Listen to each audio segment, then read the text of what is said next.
All right, just making sure my audio works. Always checking that audio.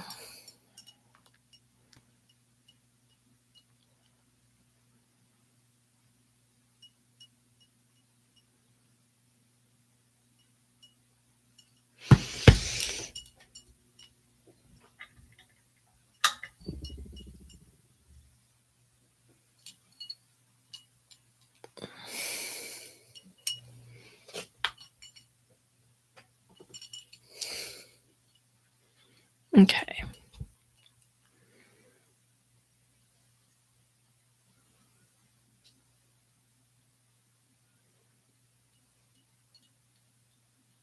Hey, how's it going? All right, I'm just checking my audio, so sorry if there's a little bit of a feedback loop here. Fantastic, we got it. All right. My audio quality is good, even if my video quality sucks, so I'll take it. All right. It has been a minute since I've read, but I believe, if I'm recalling correctly, and my sticky note is correct, that we left off with chapter 7. Percy has just made it to Camp Half-Blood. He's just been introduced to Annabeth. He's also just been introduced to Clarice, and he's introduced Clarice to the toilets of Camp Half-Blood. After Clarice attempted to introduce his head to one. And Annabeth was like, I think I want you on my team for Capture the Flag. That's what I think. So we're going to go ahead and start with chapter 7. My dinner goes up in smoke. Word of the bathroom incident spread immediately. Wherever I went, campers pointed at me and murmured something about toilet water. Or maybe they were just staring at Annabeth, who was pretty much still dripping wet. She showered. She showed me a few more places. The metal shop where kids were forging their own swords, the arts and crafts room where satyrs were sandblasting a giant marble statue of the goat man, and the climbing wall, which actually consisted of two facing walls that shook violently, dropped boulders, sprayed lava, and clashed together if you didn't get to the top fast enough. Finally, we returned to the canoeing lake, where the trail led back to the cabins. I've got training to do, Annabeth said flatly. Dinner's at 7:30. Just follow your cabin to the mess hall. Annabeth, look, I'm sorry about the toilets. Whatever. It wasn't my fault. She looked at me skeptically, and I realized that it was my fault. I'd made water shoot out of the bathroom fixtures. I didn't understand how, but the toilets had responded to me. I had become one with the plumbing. You need to talk to the Oracle, Annabeth said. Who? Not who. What? The Oracle. I'll ask Chiron. I stared into the lake, wishing somebody would give me a straight answer for once. I wasn't expecting anybody to be looking back at me from the bottom, so my heart skipped a beat when I noticed two teenage girls sitting cross-legged at the base of the pier, about 20 feet below. They wore blue jeans and shimmering green t-shirts, and their brown hair floated loose around their shoulders as minnows darted in and out. They smiled and waved as if I were a long-lost friend. I didn't know what else to do. I waved back. Don't encourage them, Annabeth warned. Naiads are terrible flirts.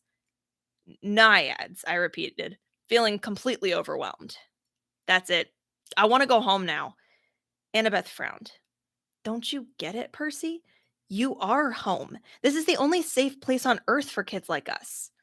You mean mentally disturbed kids? I mean not human. Not totally human, anyway. Half human. Half human and half what? I think you know. I didn't want to admit it, but I was afraid that I did. I felt a tingling in my limbs, a sensation I sometimes felt when my mom talked about my dad. God, I said. Half God. Annabeth nodded. Your father isn't dead, Percy. He's one of the Olympians. That's crazy. Is it? What's the most common thing gods did in the old stories? They ran around falling in love with humans and having kids with them. Do you think they've changed their habits in the last few millennia? But those are just, I almost said myths again. Then I remembered Chiron's warning that in 2,000 years, I might be considered a myth. But if all the kids here are half gods, demigods, Annabeth said, that's the official term, or half-bloods. Then who's your dad? Her hands tightened around the pier railing. I got the feeling I'd just trespassed on a sensitive subject. My dad is a professor at West Point, she said. I haven't seen him since I was very small. He teaches American history. He's human? What, you assume it has to be a male god who finds a human female attractive? How sexist is that? Who's your mom then? Cabin 6. Meaning? Annabeth straightened. Athena, goddess of wisdom and battle. Okay, I thought. Why not? And my dad? Undetermined, Annabeth said. Like I told you before, nobody knows. Except my mother. She knew. Maybe not, Percy. Gods don't always reveal their identities. My dad would've. He loved her. Annabeth gave me a cautious look. She didn't want to burst my bubble. Maybe you're right. Maybe he'll send a sign. That's the only way to know for sure. Your father has to send a sign claiming you as his son. Sometimes it happens. You mean sometimes it doesn't?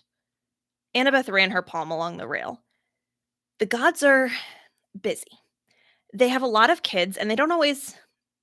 Well, sometimes they don't care about us, Percy. They ignore us. I thought about some of the kids I'd seen in the Hermes cabin, teenagers who looked sullen and depressed, as if they were waiting for a call that would never come.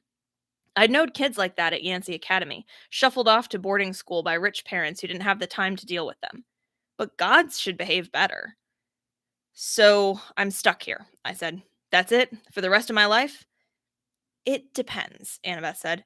Some campers only stay this summer. If you're a child of Aphrodite or Demeter, you're probably not a real powerful force. The monsters might ignore you, so you can get by with a few months of summer training and live in the mortal world for the rest of the year. But for some of us, it's too dangerous to leave. We're year-rounders. In the mortal world, we attract monsters. They sense us, they come to challenge us. Most of the time, they'll ignore us until we're old enough to cause trouble. About 10 or 11 years old, but after that, most demigods either make their way here or they get killed off. A few manage to survive in the outside world and become famous.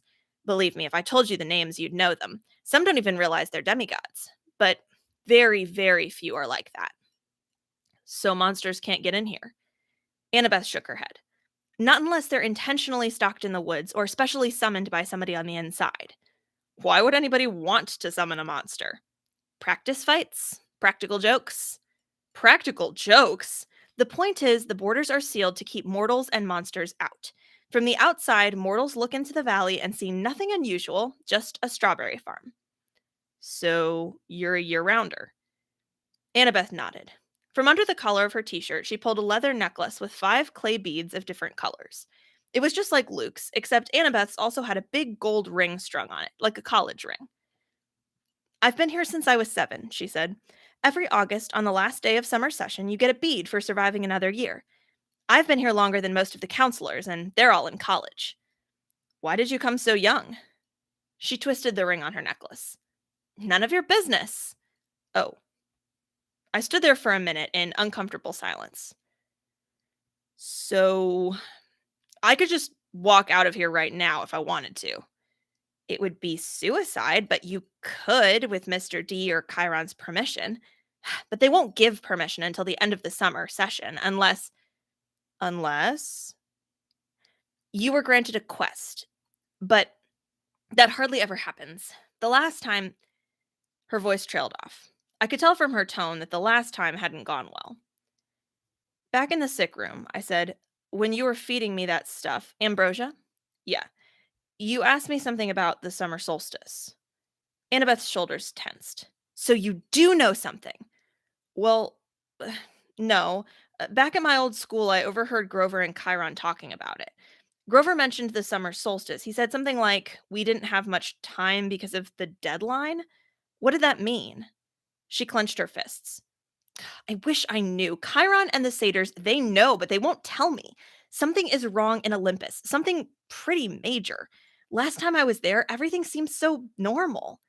You've been to Olympus? Some of us year-rounders, Luke and Clarice and I and a few others, we took a field trip during winter solstice. That's when the gods have their big annual council. But how'd you get there? The Long Island Railroad, of course. You get off at Penn Station. Empire State Building, special elevator to the 600th floor. She looked at me like she was sure I must know this already. You are a New Yorker, right? Oh, yeah, sure.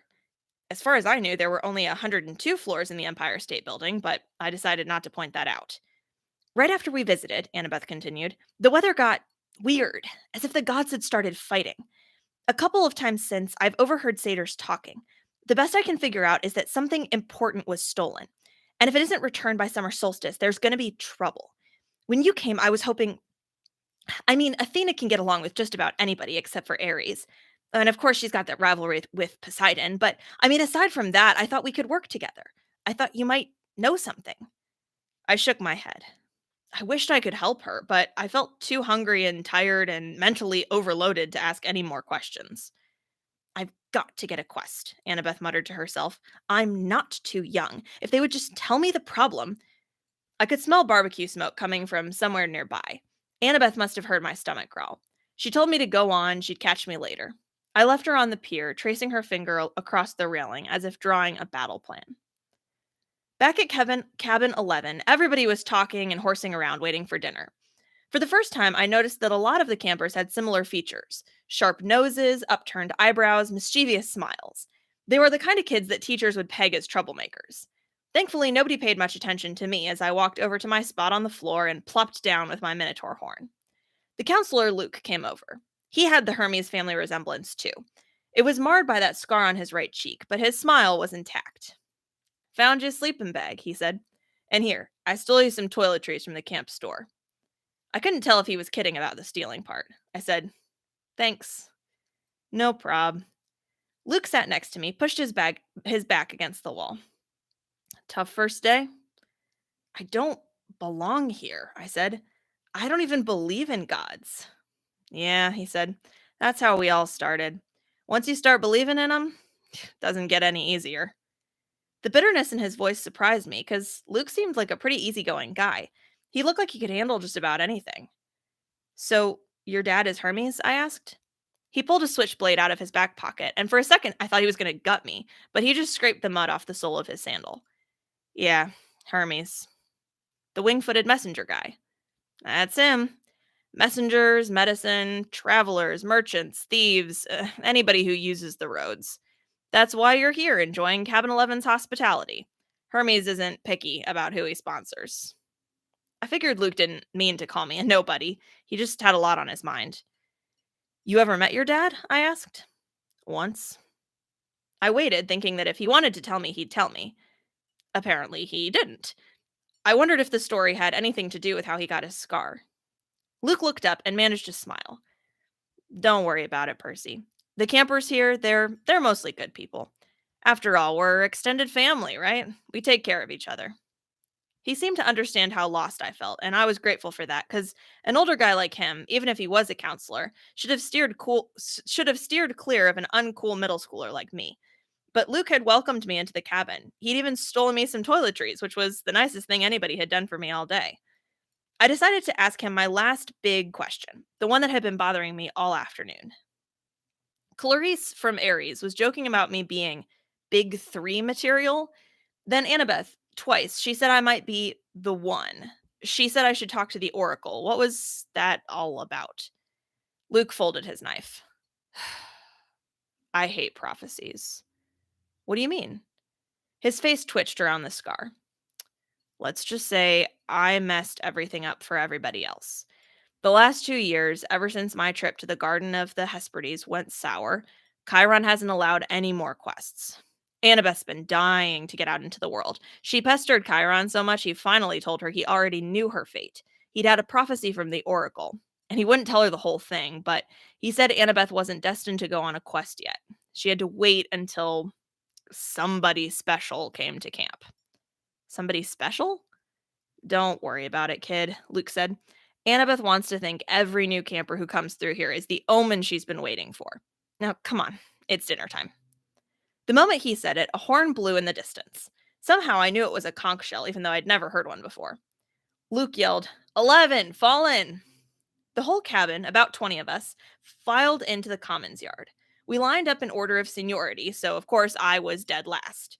Campers came from the other cabins too, except for the 3 empty cabins at the end, and cabin 8, which had looked normal in the daytime, but was now starting to glow silver as the sun went down.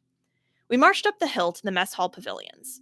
Satyrs joined us from the meadow, naiads emerged from the canoeing lake. A few other girls came out of the woods. And when I say out of the woods, I mean straight out of the woods. I saw one girl, about 9 or 10 years old, melt from the side of a maple tree and come skittering up the hill. In all, there were maybe 100 campers, a few dozen satyrs, and a dozen assorted wood nymphs and naiads. At the pavilion, torches blazed around the marble columns. A central fire burned in a bronze brazier the size of a bathtub. Each cabin had its own table, covered in white cloth trimmed in purple. 4 of the tables were empty, but cabin 11's was way, way overcrowded. I had to squeeze onto the edge of a bench with half my butt hanging off. I saw Grover sitting at table 12 with Mr. D, a few satyrs, and a couple of plump blonde boys who looked just like Mr. D. Chiron stood to one side, the picnic table being way too small for a centaur. Annabeth sat at table 6 with a bunch of serious-looking athletic kids, all with her gray eyes and honey blonde hair. Clarice sat behind me at Aries' table. She'd apparently gotten over being hosed down because she was laughing and belching right alongside her friends. Finally, Chiron pounded his hoof against the marble floor of the pavilion, and everyone fell silent. He raised a glass. "To the gods!" Everybody else raised their glasses. "To the gods!" Wood nymphs came forward with platters of food. Grapes, apples, strawberries, cheese, fresh bread, and yes, barbecue. My glass was empty, but Luke said, "Speak into it. Whatever you want. Non-alcoholic, of course." I said, "Cherry Coke." The glass filled with sparkling caramel liquid. Then I had an idea. Blue cherry Coke. The soda turned a violent shade of cobalt. I took a cautious sip. Perfect. I drank a toast to my mother. She's not gone, I told myself. Not permanently, anyway. She's in the underworld. And if that's a real place, then someday. "Here you go, Percy," Luke said, handing me a platter of smoked brisket. I loaded my plate, and I was about to take a big bite when I noticed everybody getting up, carrying their plates toward the fire in the center of the pavilion. I wondered if they were going for dessert or something. "Come on," Luke told me. As I got closer, I saw that everyone was taking a portion of their meal and dropping it into the fire. The ripest strawberry, the juiciest slice of beef, the warmest, most buttery roll. Luke murmured in my ear, "Burnt offerings for the gods. They like the smell." "You're kidding." His look warned me not to take this lightly, but I couldn't help wondering why an immortal, all-powerful being would like the smell of burning food. Luke approached the fire, bowed his head, and tossed in a cluster of fat red grapes. Hermes. I was next. I wished I knew what God's name to say. Finally, I made a silent plea. "Whoever you are, tell me, please." I scraped a big slice of brisket into the flames. When I caught a whiff of the smoke, I didn't gag. It smelled nothing like burning food. It smelled of hot chocolate and fresh baked brownies, hamburgers on the grill, and wildflowers, and 100 other good things that shouldn't have gone well together, but did. I could almost believe the gods could live off of that smoke. When everybody had returned to their seats and finished eating their meals, Chiron pounded his hoof again for our attention. Mr. D got up with a huge sigh. "Yes, I suppose I'd better say hello to all you brats. Well, hello. Our activities director Chiron says the next capture the flag is Friday. Cabin 5 presently holds the laurels." A bunch of ugly cheering rose from the Aries table. "Personally," Mr. D continued, "I couldn't care less, but congratulations. Also, I should tell you we have a new camper today. Peter Johnson." Chiron murmured something. Percy Jackson," Mr. D corrected. "That's right, hurrah and all that. Now run along to your silly campfire. Go on." Everybody cheered. We all headed down toward the amphitheater, where Apollo's cabin led a sing-along. We sang camp songs about the gods and ate s'mores and joked around, and the funny thing was, I didn't feel that anyone was staring at me anymore. I felt like I was home. Later in the evening, when the sparks from the campfire were curling into a starry sky, the conch horn blew again, and we all filed back to our cabins. I didn't realize how exhausted I was until I collapsed on my borrowed sleeping bag. My fingers curled around the Minotaur's horn. I thought about my mom, but I had good thoughts. Her smile, the bedtime stories she would read me when I was a kid, the way she would tell me not to let the bedbugs bite. When I closed my eyes, I fell asleep instantly. That was my first day at Camp Half-Blood. I wish I'd known how briefly I would get to enjoy my new home. Chapter 8. We Capture a Flag. The next few days, I settled into a routine that felt almost normal if you don't count the fact that I was getting lessons from satyrs, nymphs, and a centaur. Each morning, I took ancient Greek from Annabeth, and we talked about the gods and goddesses in the present tense, which was kind of weird. I discovered Annabeth was right about my dyslexia. Ancient Greek wasn't that hard for me to read, at least no harder than English. After a couple of mornings, I could stumble through a few lines of Homer without too much headache. The rest of the day, I'd rotate through outdoor activities looking for something I was good at. Chiron tried to teach me archery, but we found out pretty quick I wasn't any good with a bow or arrow. He didn't complain, even when he had to desnag a stray arrow out of his tail. Foot racing? No good either. The wood nymph instructors left me in the dust. They told me not to worry about it. They'd had centuries of practice running away from lovesick gods, but still, it was a little humiliating to be slower than a tree. And wrestling? Forget it. Every time I got on the mat, Clarice would pulverize me. "There's more where that came from, punk," she'd mumble in my ear. The only thing I really excelled at was canoeing, and that wasn't the kind of heroic skill people expected to see from the kid who had beaten the Minotaur. I knew the senior campers and counselors were watching me, trying to decide who my dad was, but they weren't having an easy time of it. I wasn't as strong as the Aries kids, or as good at archery as the Apollo kids. I didn't have Hephaestus's skill with metalwork, or, gods forbid, Dionysus's way with vine plants. Luke told me I might be a child of Hermes, a kind of jack of all trades, master of none, but I got the feeling he was just trying to make me feel better. He really didn't know what to make of me either. Despite all that, I liked camp. I got used to the morning fog over the beach, the smell of hot strawberry fields in the afternoon, even the weird noises of monsters in the woods at night. I would eat dinner with Cabin 11, scrape part of my meal into the fire, and try to feel some connection to my real dad. Nothing came. Just that warm feeling I'd always had, like the memory of his smile. I tried not to think too much about my mom, but I kept wondering, if gods and monsters were real, if all this magical stuff was possible, surely there was some way to save her, to bring her back. I started to understand Luke's bitterness and how he seemed to resent his father Hermes. So, okay, maybe gods had more important things to do. But couldn't they call once in a while, or like thunder or something? Dionysus could make Diet Coke appear out of thin air. Why couldn't my dad, whoever he was, make a phone appear? Thursday afternoon, 3 days after I'd arrived at Camp Half Blood, I had my first sword fighting lesson. Everybody from Cabin 11 gathered in the big circular arena where Luke would be our instructor. We started with basic stabbing and slashing, using some straw stuffed dummies in Greek armor. I guess I did okay. At least I understood what I was supposed to do, and my reflexes were good.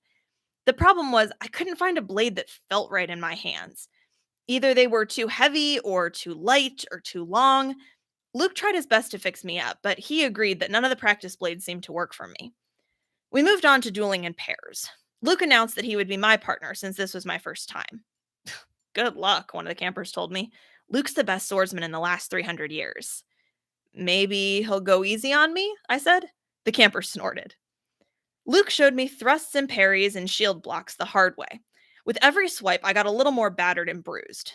"Keep your guard up, Percy," he'd say, then whap me in the ribs with the flat of his blade. "No, not that far up. Whap! Lunge. Whap! Now back. Whap!" By the time he called a break, I was soaked in sweat. Everybody swarmed the drinks cooler. Luke poured ice water in his head, which looked like such a good idea. I did the same. Instantly, I felt better. Strength surged back into my arms. The sword didn't feel so awkward. "Okay, everybody, circle up," Luke ordered. "If Percy doesn't mind, I want to give you all a little demo." Great, I thought. Let's all watch Percy get pounded. The Hermes guys gathered around. They were suppressing smiles. I figured they'd been in my shoes before and couldn't wait to see how Luke used me for a punching bag. He told everybody he was going to demonstrate a disarming technique, how to twist the enemy's blade with the flat of your own sword so that he had no choice but to drop his weapon. "This is difficult," he stressed. "I've had it used against me. No laughing at Percy now. Most swordsmen have to work years to master this technique." He demonstrated the move on me in slow motion. Sure enough, the sword clattered out of my hand. "Now in real time," he said after I'd retrieved my weapon. "We keep sparring until one of us pulls it off. Ready, Percy?" I nodded, and Luke came after me. Somehow I kept him from getting a shot at the hilt of my sword. My senses opened up. I saw his attacks coming. I countered, I stepped forward, and I tried a thrust of my own. Luke deflected it easily, but I saw a change in his face. His eyes narrowed, and he started to press me with more force. The sword grew heavy in my hand. The balance wasn't right. I knew it was only a matter of seconds before Luke took me down, so I figured, what the heck? I tried the disarming maneuver. My blade hit the base of Luke's, and I twisted, putting my whole weight into a downward thrust. Clang! Luke's sword rattled against the stones. The tip of my blade was an inch from his undefended chest.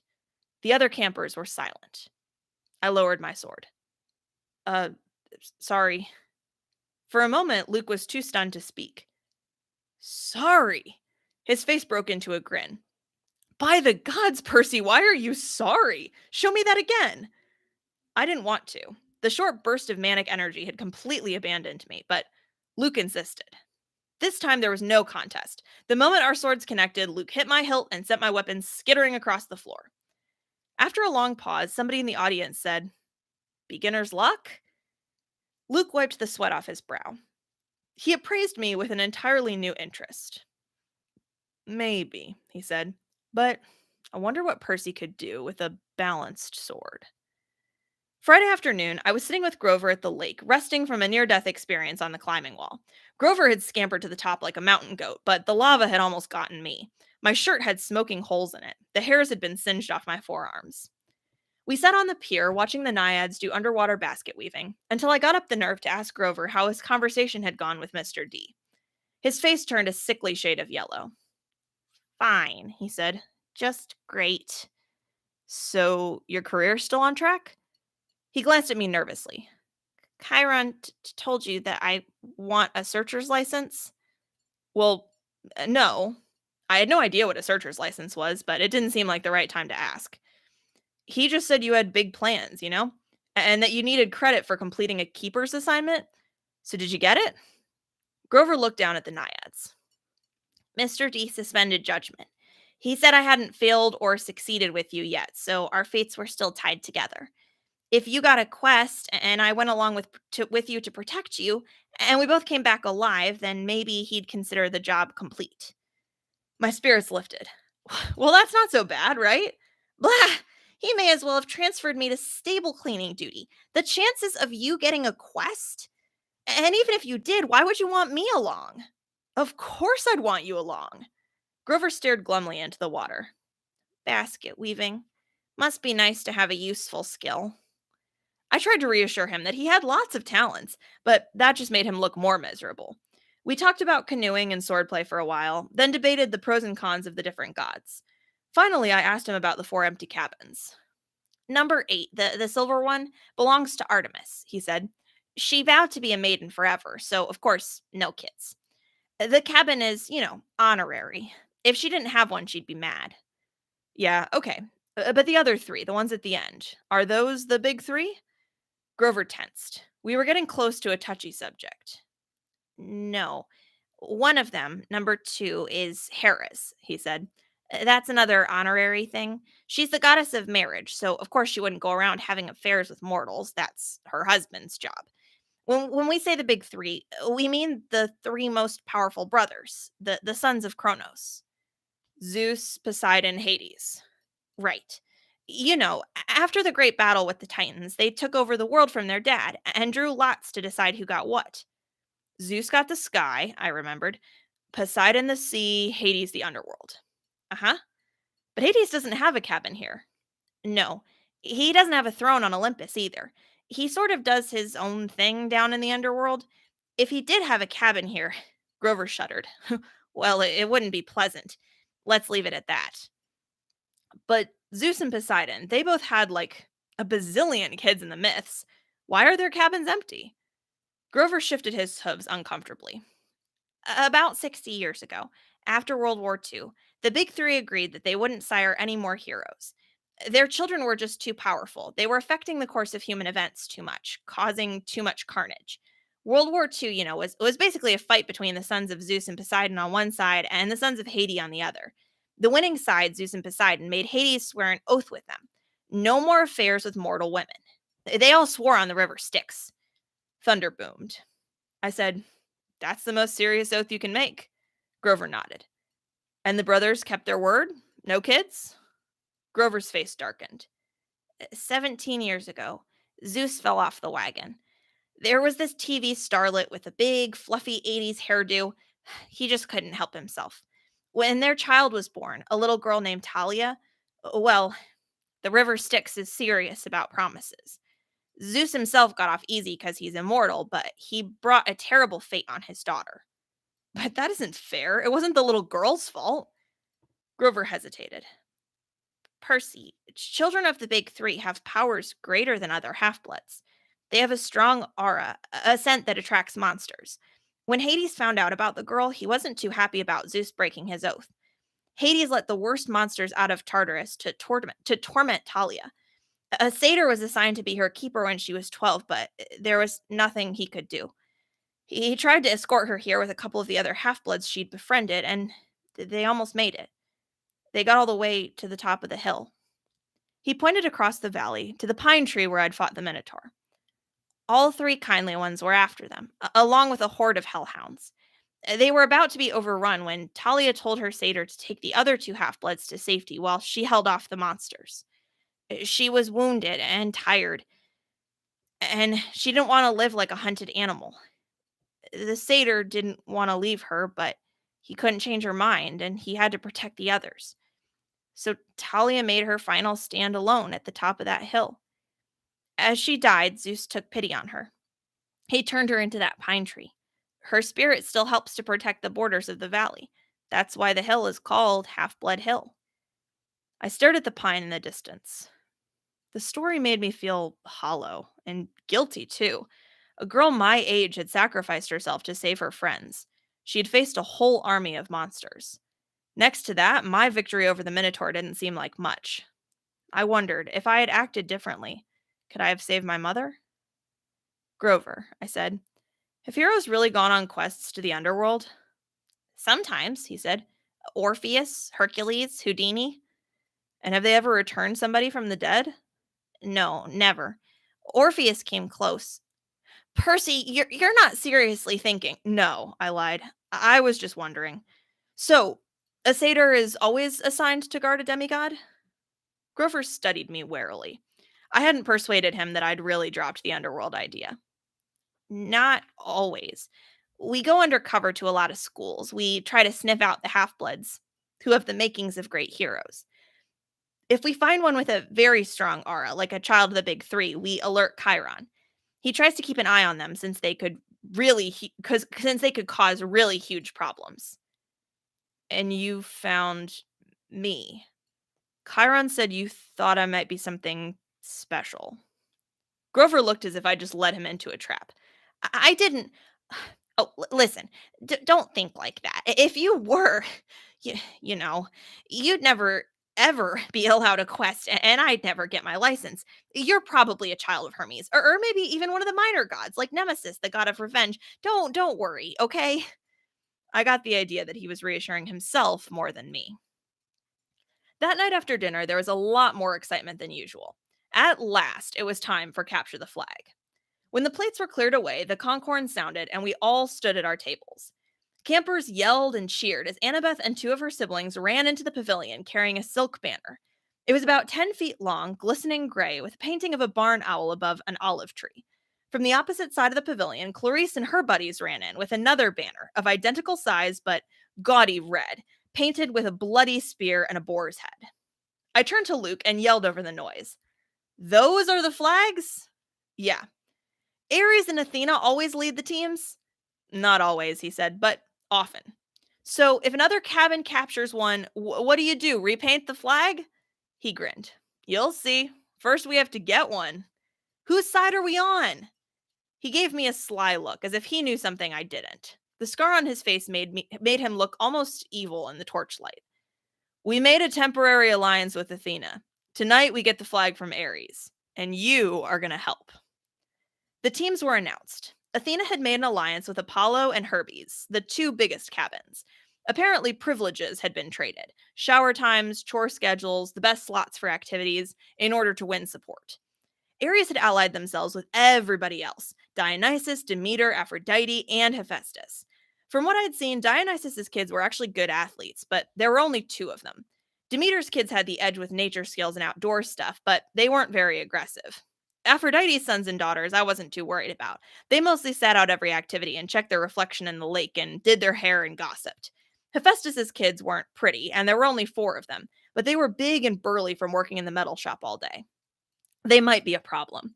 That, of course, left Aries's cabin. A dozen of the biggest, ugliest, meanest kids on Long Island, or anywhere else on the planet. Chiron hammered his hoof on the marble. "Heroes," he announced. "You know the rules. The creek is the boundary line. The entire forest is fair game. All magic items are allowed. The banner must be prominently displayed and have no more than 2 guards. Prisoners may be disarmed, but will not be bound or gagged. No killing or maiming is allowed. I will serve as referee and battlefield medic. Arm yourselves."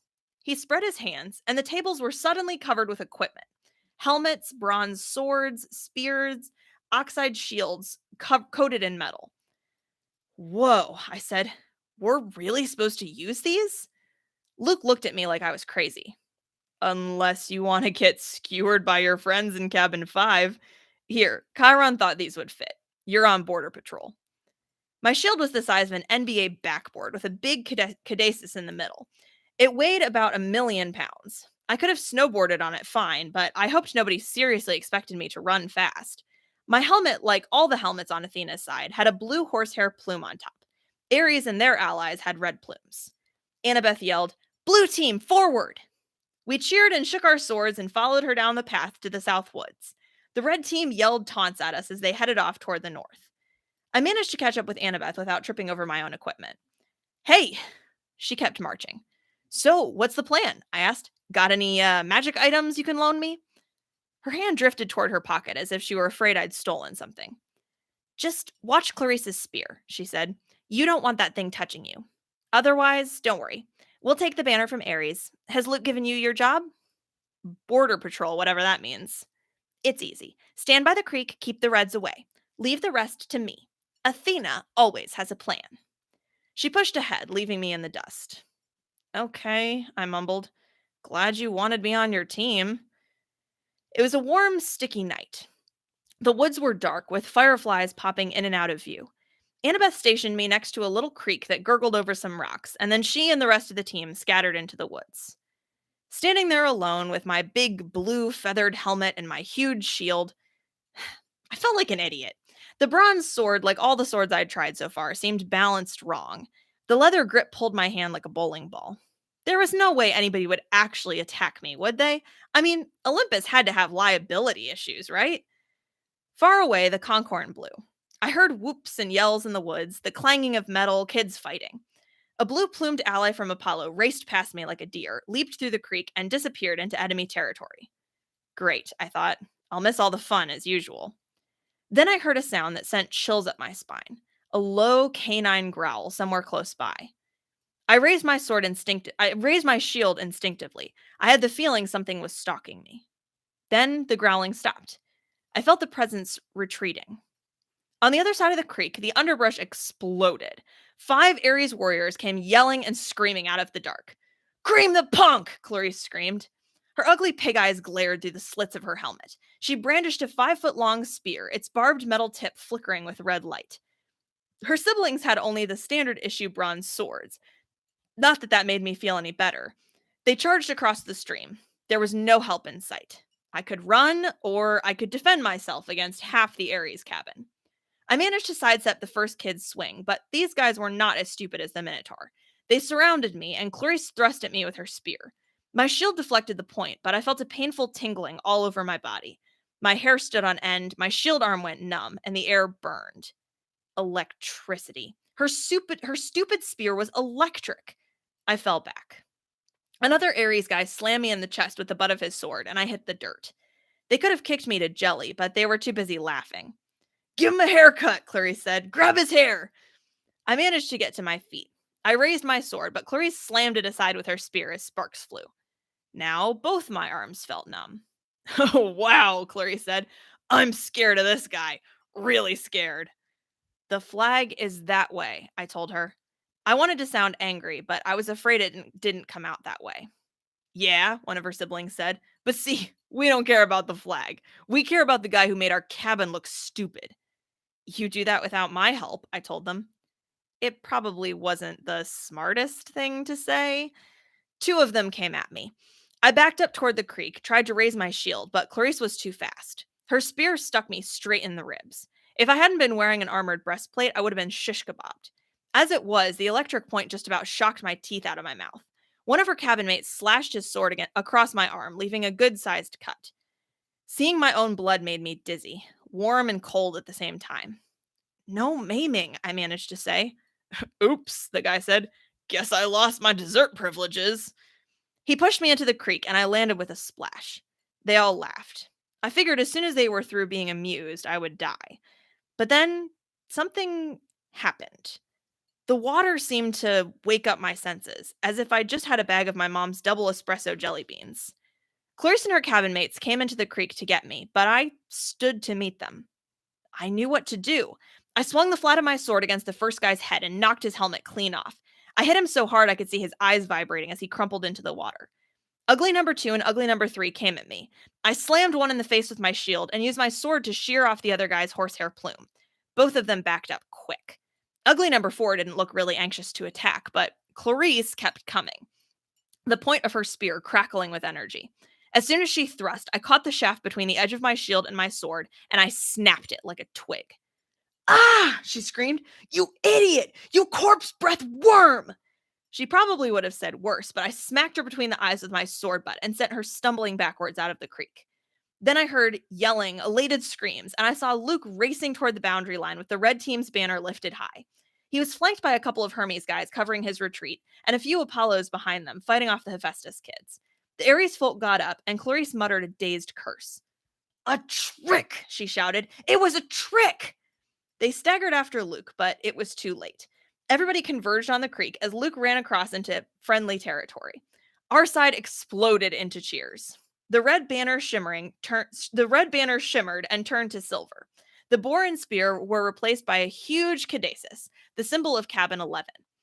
Everybody on the blue team picked up Luke and started carrying him around on their shoulders. Chiron cantered out from the woods and blew the concorn. The game was over. We'd won. I was about to join the celebration when Annabeth's voice, right next to me in the creek, said, Not bad, hero. I looked, but she wasn't there. Where the heck did you learn to fight like that? She asked. The air shimmered, and she materialized, holding a Yankees baseball cap as if she'd just taken it off her head. I felt myself getting angry. I wasn't even fazed by the fact that she'd just been invisible. You set me up, I said. You put me here because you knew Clarice would come after me, while you sent Luke around the flank. You had it all figured out. Annabeth shrugged. I told you, Athena always has a plan. A plan to get me pulverized? I came as fast as I could. I was about to jump in, but she shrugged. You didn't need help. Then she noticed my wounded arm. How'd you do that? Sword cut, I said. What do you think? No, it was a sword cut. Look at it. The blood was gone. Where the huge cut had been, there was a long white scratch, and even that was fading. As I watched, it turned into a small scar and disappeared. I don't get it, I said. Annabeth was thinking hard. I could almost see the gears turning. She looked down at my feet, then at Clarice's broken spear, and said, Step out of the water, Percy. What? Just do it. I came out of the creek and immediately felt bone tired. My arms started going numb again. My adrenaline rush left me. I almost fell over, but Annabeth steadied me. Oh, sticks, she cursed. This is not good. I assumed it would be Zeus. Before I could ask what she meant, I heard that canine growl again, but much closer than before. A howl rippled through the forest. The campers' cheering died instantly. Chiron shouted something in ancient Greek, which I would realize only later I had understood perfectly. Stand ready, my bow! Annabeth drew her sword. There on the rocks just above us was a black hound the size of a rhino, with lava-red eyes and fangs like daggers. It was looking straight at me. Nobody moved except Annabeth, who yelled, Percy, run! She tried to step in front of me, but the hound was too fast. It leaped over her, an enormous shadow with teeth, And just as it hit me, as I stumbled backwards and felt its razor sharp claws ripping through my armor, there was a cascade of thwacking sounds, like 40 pieces of paper being ripped one after the other. From the hound's neck sprouted a cluster of arrows. The monster fell dead at my feet. By some miracle, I was still alive. I didn't want to look underneath the ruins of my shredded armor. My chest felt warm and wet, and I knew I was badly cut. Another second, and the monster would have turned me into 100 pounds of delicatessen meat. Chiron trotted up next to us, a bow in his hand, his face grim. Dia Mortalis, Annabeth said. That's a hellhound from the fields of punishment. They're not supposed to. Someone summoned it, Chiron said. Someone inside the camp. Luke came over, the banner in his hand forgotten, his moment of glory gone. Clarice yelled, It's all Percy's fault. Percy summoned it. Be quiet, child, Chiron told her. We watched the body of the hellhound melt into shadow, soaking into the ground until it disappeared. You're wounded, Annabeth told me. Quick, Percy, get in the water. I'm okay. No, you're not, she said. Chiron, watch this. I was too tired to argue. I stepped back into the creek, the whole camp gathering around me. Instantly, I felt better.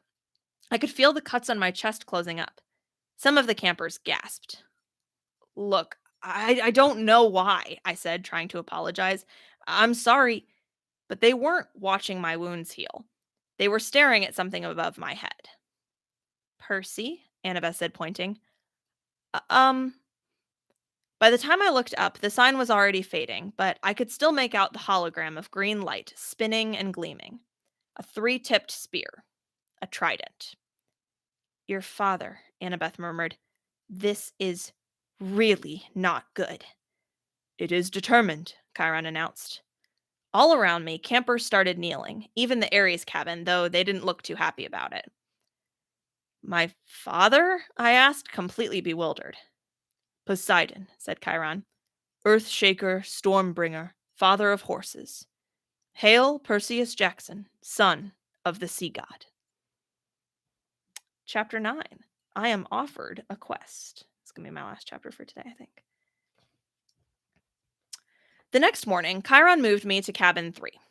I didn't have to share with anybody. I had plenty of room for all my stuff. The Minotaur's horn, 1 set of spare clothes, and a toiletry bag. I got to sit at my own dinner table, pick all of my own activities, call lights out whenever I felt like it, and not listen to anybody else. And I was absolutely miserable. Just when I'd started to feel accepted, to feel I had a home in cabin 11 and I might be a normal kid, or as normal as you can be when you're a half-blood, I'd been separated out as if I had some rare disease. Nobody mentioned the hellhound, but I got the feeling they were all talking about it behind my back. The attack had scared everybody. It sent 2 messages. 1, that I was the son of the sea god, and 2, monsters would stop at nothing to kill me. They could even invade a camp that had always been considered safe. The other campers steered clear of me as much as possible. Cabin 11 was too nervous to have sword class with me after what I'd done to the Aries folks in the woods, so my lessons with Luke became one-on-one. He pushed me harder than ever, and wasn't afraid to bruise me up in the process. You're gonna need all the training you can get, he promised, as we were working with swords and flaming torches. Now, let's try that viper beheading strike again. 50 more repetitions. Annabeth still taught me Greek in the mornings, but she seemed distracted. Every time I said something, she scowled at me as if I'd just poked her between the eyes. After lessons, she would walk away muttering to herself, Quest, Poseidon, dirty, rotten, gotta make a plan. Even Clarice kept her distance, though her venomous looks made it clear that she wanted to kill me for breaking her magic spear. I wish she would just yell or punch me or something. I'd rather get into fights every day than be ignored. I knew somebody at camp resented me, because one night I came into my cabin and found a mortal newspaper dropped inside the doorway. A copy of the New York Daily News opened to the Metro page. The article took me almost an hour to read, because the angrier I got, the more the words floated around the page. Boy and Mother Still Missing After Freak Car Accident by Eileen Smith.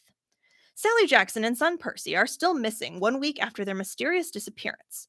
The family's badly burned '78 Camaro was discovered last Saturday on a North Long Island road with the roof ripped off and the front axle broken. The car had flipped and skidded for several hundred feet before exploding. Mother and son had gone for the weekend vacation to Montauk, but left hastily under mysterious circumstances. Small traces of blood were found in the car and near the scene of the wreck, but there were no other signs of the missing Jacksons. Residents in the rural area reported seeing nothing unusual around the time of the accident. Ms. Jackson's husband, Gabe Ugliano, claims that his stepson, Percy Jackson, is a troubled child who has been kicked out of numerous boarding schools and has expressed violent tendencies in the past. Police would not say whether son Percy is a suspect in the mother's disappearance, but have not ruled out any foul play. Below are recent pictures of Sally Jackson and Percy. Police urge anyone with information to call the following toll-free Crime Stoppers hotline. The phone number was circled in black marker. I wadded up the paper and threw it away, then flopped down in my bunk bed in the middle of my empty cabin. Lights out, I told myself miserably. That night, I had my worst dream yet. I was running along the beach in a storm. This time, there was a city behind me. Not New York. The sprawl was different. Buildings spread farther apart, palm trees and low hills in the distance. About 100 yards down the surf, two men were fighting. They looked like TV wrestlers, muscular with beards and long hair. Both wore flowing green tunics, one trimmed in blue, the other in green. They grappled with each other, wrestled, kicked, and headbutted, and every time they connected, lightning flashed, the sky grew darker, and the wind rose. I had to stop them. I didn't know why, but the harder I ran, the more the wind blew me back, until I was running in place, my heels digging uselessly in the sand. Over the roar of the storm, I could hear the blue-robed one yelling at the green-robed one, "Give it back! Give it back!" like a kindergartner fighting over a toy. The waves got bigger, crashing into the beach, spraying me with salt. I yelled, "Stop it! Stop fighting!" The ground shook. Laughter came from somewhere under the earth, and a voice so deep and evil it turned my blood to ice. "Come down, little hero," the voice crooned. "Come down." The sand split beneath me, opening up a crevice straight down to the center of the earth. My feet slipped, and darkness swallowed me. I woke up, sure that I was falling. I was still in bed in cabin 3. My body told me it was morning, but it was dark outside, and thunder rolled across the hills. A storm was brewing. I hadn't dreamt that. I heard a clopping sound at the door, a hoof knocking on a threshold. "Come in?" Grover trotted inside, looking worried. "Mr. D wants to see you." "Why?" He wants to kill. I mean, I'd better let him tell you." Nervously, I got dressed and followed, sure that I was in huge trouble. For days, I'd been half expecting a summons to the big house. Now that I was declared a son of Poseidon, one of the big three gods who weren't supposed to have kids, I figured it was a crime just for me to be alive. The other gods had probably been debating the best way to punish me for existing, and now Mr. D was ready to deliver the verdict. Over Long Island Sound, the sky looked like ink soup coming to a boil. A hazy curtain of rain was coming in our direction. I asked Grover if we needed an umbrella. "No," he said. "It never rains here unless we want it to." I pointed at the storm. "What the heck is that then?" He glanced uneasily at the sky. "It'll pass around us. Bad weather always does." I realized he was right. In the week that I'd been here, it had never even been overcast. The few rain clouds I'd seen had skirted right around the edges of the valley. But this storm, this one was huge. At the volleyball pit, the kids from Apollo's cabin were playing a morning game against the satyrs. Dionysus's twins were walking around in the strawberry fields, making the plants grow. Everyone was going about their normal business, but they looked tense. They kept their eyes on the storm. Grover and I walked up the front porch of the big house. Dionysus sat at the pinochle table in his tiger-striped Hawaiian shirt with his Diet Coke, just as he had on my first day. Chiron sat across the table in his fake wheelchair. They were playing against invisible opponents, 2 sets of cards hovering in the air. "Well, well," Mr. D said without looking up, "our little celebrity." I waited. "Come closer," Mr. D said, "and don't expect me to kowtow to you, mortal, just because old Barnacle Beard is your father." A net of lightning flashed across the clouds. Thunder shook the windows of the house. "Blah, blah, blah," Dionysus said. Chiron feigned interest in his pinochle cards. Grover cowered by the railing, his hooves clopping back and forth. "If I had my way," Dionysus said, "I would cause your molecules to erupt into flames. We'd sweep up the ashes and be done with a lot of trouble. But Chiron seems to feel this would be against my mission at this cursed camp, to keep you little brats safe from harm. Spontaneous combustion is a form of harm, Mr. D, Chiron put in. Nonsense, Dionysus said. Boy wouldn't feel a thing. Nevertheless, I've resigned myself. I'm thinking of turning you into a dolphin instead, sending you back to your father. Mr. D, Chiron warned. All right, Dionysus relented. There's one more option, but it's deadly foolishness. Dionysus rose, and the invisible player's cards dropped to the table. I'm off to Olympus for an emergency meeting. If the boy is still here when I get back, I'll turn him into an Atlantic bottlenose. Do you understand? And Perseus Jackson, if you're at all smart, you'll see that there's a much more sensible choice than what Chiron feels you must do. Dionysus picked up a playing card, twisted it, and it became a plastic rectangle. A credit card? No, a security pass. He snapped his fingers. The air seemed to fold and bend around him. He became a hologram, then a wind, then he was gone, leaving only the smell of fresh pressed grapes lingering behind. Chiron smiled at me, but he looked tired and strained. Sit, Percy, please, and Grover. We did. Chiron laid his cards on the table, a winning hand he hadn't gotten to use. Tell me, Percy, he said, what did you make of the Hellhound? Just hearing the name made me shudder. Chiron probably wanted me to say, heck, it was nothing. I eat hellhounds for breakfast. But I didn't feel like lying. It scared me, I said.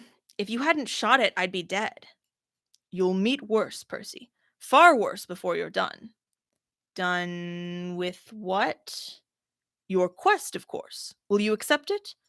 I glanced over at Grover, who was crossing his fingers. Sir, I said, you haven't told me what it is yet. Chiron grimaced. Well, that's the hard part, the details. Thunder rumbled across the valley. The storm clouds had now reached the edge of the beach. As far as I could see, the sky and the sea were boiling together. Poseidon and Zeus, I said. They're fighting over something valuable. Something that was stolen, aren't they? Chiron and Grover exchanged looks. Chiron sat forward in his wheelchair. How did you know that? My face felt hot. I wish I hadn't opened my big mouth. The weather since Christmas has been weird. Like the sea and the sky are fighting. And then I talked to Annabeth, and she said she'd overheard something about a theft. And I've also been having these dreams. I knew it, Grover said. Hush, satyr, Chiron ordered. But it is his quest. Grover's eyes were bright with excitement. It must be. Only the oracle can determine. Chiron stroked his beard, his bristly beard. Nevertheless, Percy, you are correct. Your father and Zeus are having their worst quarrel in centuries. They are fighting over something valuable that was stolen. To be precise, a lightning bolt. I laughed nervously. A what? Do not take this lightly, Chiron warned. I'm not talking about some tinfoil-covered zigzag you'd see in a second-grade play. I'm talking about a 2-foot-long cylinder of high-grade celestial bronze, capped on both ends with god-level explosives. Oh. Zeus's master bolt, Chiron said, getting worked up now. The symbol of his power, from which all other lightning bolts are patterned. The first weapon made by the Cyclopses for the war against the Titans. The bolt that sheared the top off of Mount Etna and hurled Kronos from his throne. The master bolt, which packs enough power to make mortal hydrogen bombs look like firecrackers. And it's missing? Stolen, Chiron said. By who? By whom? Chiron corrected. Once a teacher, always a teacher. By you. My mouth fell open. At least, Chiron held up his hand. That's what Zeus thinks. During the winter solstice, at the last council of the gods, Zeus and Poseidon had an argument. Their usual nonsense. Mother Rhea always liked you better. Air disasters are more spectacular than sea disasters, etc. Afterwards, Zeus realized his master bolt was missing, taken from the throne room under his very nose. He immediately blamed Poseidon. Now, a god cannot usurp another god's symbol of power directly. That is forbidden by the most ancient of divine laws. But Zeus believes your father convinced a human hero to take it. But I didn't. Patience and listen, child, Chiron said. Zeus has good reason to be suspicious. The forges of the Cyclopses are under the ocean, which gives Poseidon some influence over the makers of his brother's lightning. Zeus believes Poseidon has taken the Master Bolt, and is now secretly having the Cyclopses build an arsenal of illegal copies, which might be used to topple Zeus from his throne. The only thing Zeus wasn't sure about was which hero Poseidon had used to steal the bolt. Now, Poseidon has openly claimed you as his son. You were in New York over the winter holidays. You could easily have snuck into Olympus. Zeus believes he has found his thief. But I've never even been to Olympus. Zeus is crazy. Chiron and Grover glanced nervously at the sky. The clouds didn't seem to be parting around us as Grover had promised. They were rolling straight over our valley, sealing us in like a coffin lid. Percy? Grover said. We don't use the C word to describe the Lord of the Sky. Perhaps paranoid, Chiron suggested. Then again, Poseidon has tried to unseat Zeus before. I believe that was question 38 on your final exam. He looked at me as if he actually expected me to remember question 38. How could anyone accuse me of stealing a god's weapon? I couldn't even steal a slice of pizza from Gabe's poker party without getting busted. Chiron was waiting for an answer. Something about a golden net, I guessed. Poseidon, Hera, and a few of the other gods, they trapped Zeus and wouldn't let him out until he promised to be a better ruler, right? Correct, Chiron said. And Zeus has never trusted Poseidon since. Of course, Poseidon denies stealing the Master Bolt. He took great offense at the accusation. The two have been arguing back and forth for months, threatening war. And now you've come along, the proverbial last straw. But I'm just a kid. Percy, Grover cut in. If you were Zeus, and you already thought your brother was plotting to overthrow you, and then your brother suddenly admitted that he had broken the sacred oath he took after World War II, that he's fathered a new mortal hero who might be used as a weapon against you, wouldn't that put a twist in your toga? But I didn't do anything. Poseidon, my dad, he didn't really have the Master Bolt stolen, did he? Chiron sighed. Most thinking observers would agree that thievery is not Poseidon's style. But the sea god is too proud to try convincing Zeus of that. Zeus has demanded that Poseidon return the bolt by the summer solstice. That's June 21st, 10 days from now. Poseidon wants an apology for being called a thief by the same date. I hoped that diplomacy might prevail, that Hera or Demeter or Hestia would make the two brothers see sense, but your arrival has inflamed Zeus's temper. Now, neither god will back down. Unless someone intervenes, unless the Master Bolt is found and returned to Zeus before the solstice, there will be war. And do you know what a full-fledged war would look like, Percy? Bad, I guessed. Imagine the world in chaos. Nature at war with itself. Olympians forced to choose sides between Zeus and Poseidon. Destruction, carnage, millions dead. Western civilization turned into a battleground so big it will make the Trojan War look like a water balloon fight. Bad, I repeated. And you, Percy Jackson, would be the first to feel Zeus's wrath. It started to rain. Volleyball players stopped their game and stared in stunned silence at the sky. I had brought this storm to Camp Half-Blood. Zeus was punishing the whole camp because of me. I was furious. So I have to find the stupid bolt, I said, and return it to Zeus. What better peace offering, Chiron said, than to have the son of Poseidon return Zeus's property? If Poseidon doesn't have it, where is the thing? I believe I know. Chiron's expression was grim. Part of a prophecy I had years ago. Well, some of the lines make sense to me now. But before I can say more, you must officially take this quest. You must seek the counsel of the Oracle. Why can't you tell me where the bolt is beforehand? Because if I did, you would be too afraid to accept the challenge. I swallowed. Good reason. You agree, then? I looked at Grover, who nodded encouragingly. Easy for him. I was the one Zeus wanted to kill. All right, I said. It's better than being turned into a dolphin. Then it's time you consulted the oracle, Chiron said. Go upstairs, Perseus Jackson, to the attic. When you come back down, assuming you're still sane, we'll talk more. 4 flights up, the stairs ended under a green trapdoor. I pulled the cord. The door swung down and a wooden ladder clattered into place.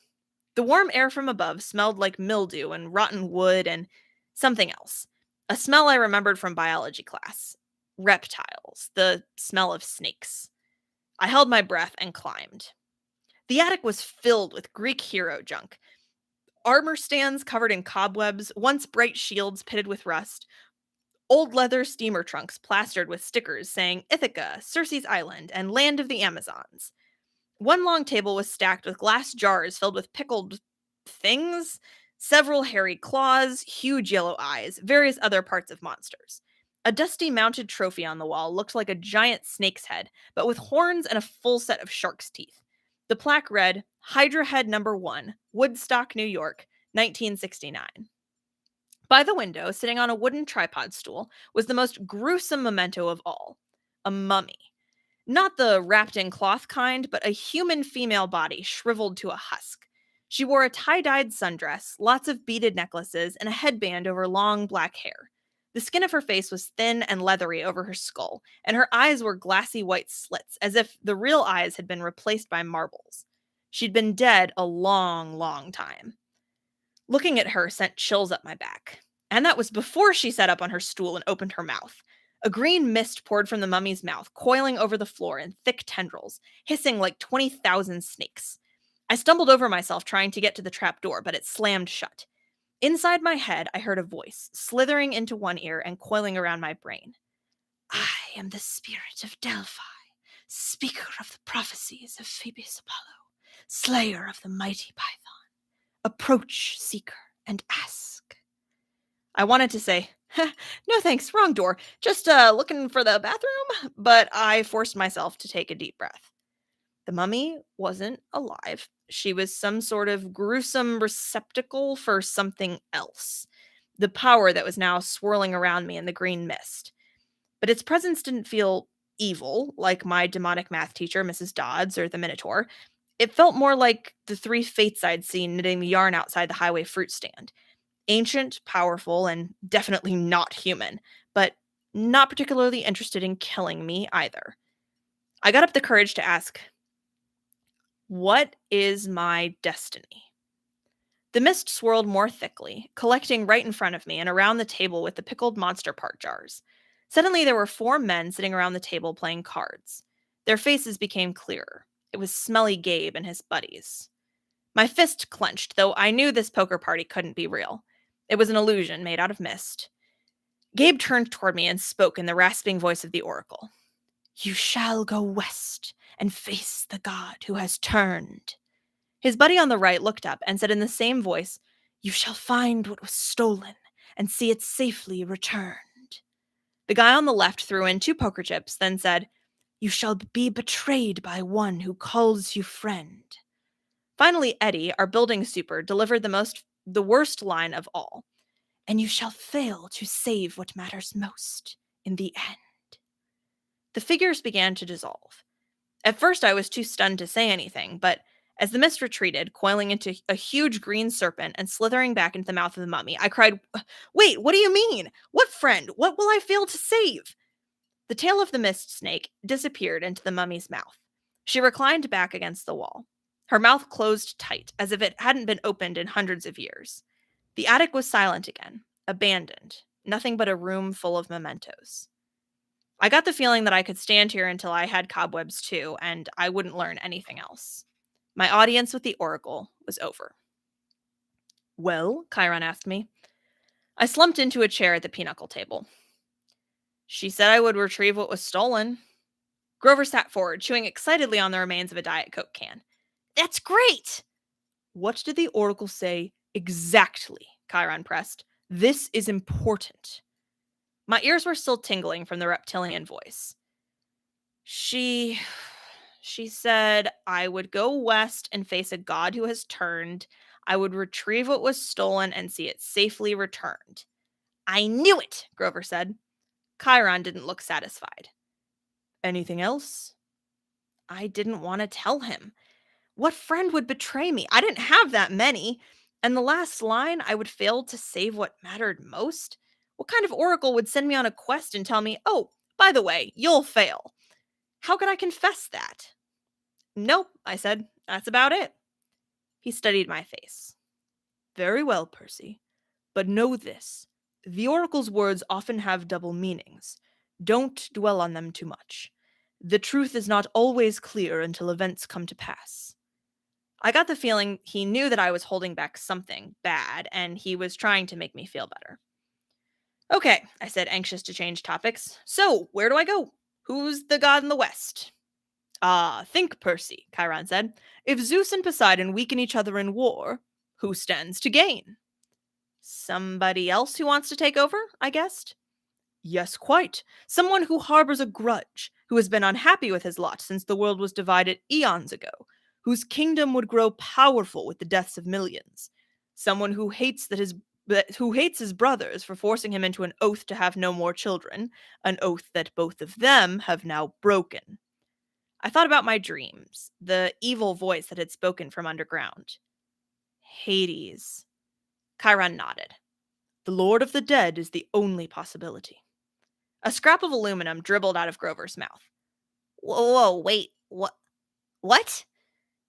A fury came after Percy, Chiron reminded him. She watched the young man until she was sure of his identity, then tried to kill him.